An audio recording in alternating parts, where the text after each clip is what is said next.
Hello বন্ধুরা, তোমরা সবাই কেমন আছো? আশা করি ভালো আছো। তো এই ভিডিওটা হচ্ছে শ্রাবণ মাসের লাস্ট সোমবার। তো আমি ভিডিওটা দিতে পারিনি কারণ আমার শরীরটা ভীষণই খারাপ ছিল। আমাকে দেখে বুঝতেই পারছো আমার শরীরটা খুব একটা ভালো নয়। তাও আমি লাস্ট সোমবারটা করলাম।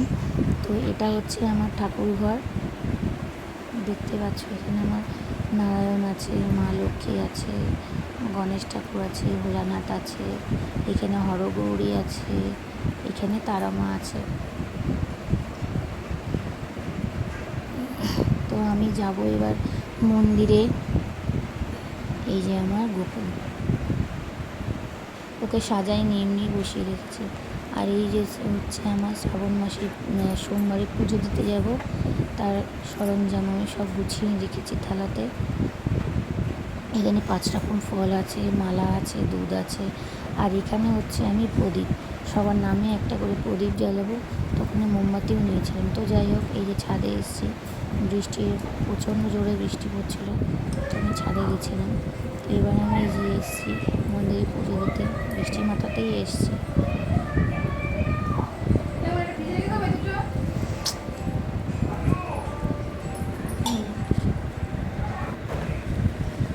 এখানে আমার পুজো দেওয়া হয়ে গেছে। তো এই যে দেখো, যে প্রদীপগুলো দেখিয়েছিলাম আমি, সবার নামে নামে একটা একটা করে প্রদীপ জ্বালিয়ে দিয়েছি। এটা আমাদের পাশের বাড়িতেই ছিল, ওই জন্য বৃষ্টির মাথাতে চলে যেতে পেরেছি, অতটা ভিজে যায়নি, দৌড়ে চলে গেছিলাম। বাড়ির পাশেই ছিল মন্দিরটা। আসলে মন্দিরে ঠিক নয়, ওর বাড়িতে এরকম শিবলিঙ্গ প্রতিষ্ঠিতা করা, যেরকম বড়, দেখো।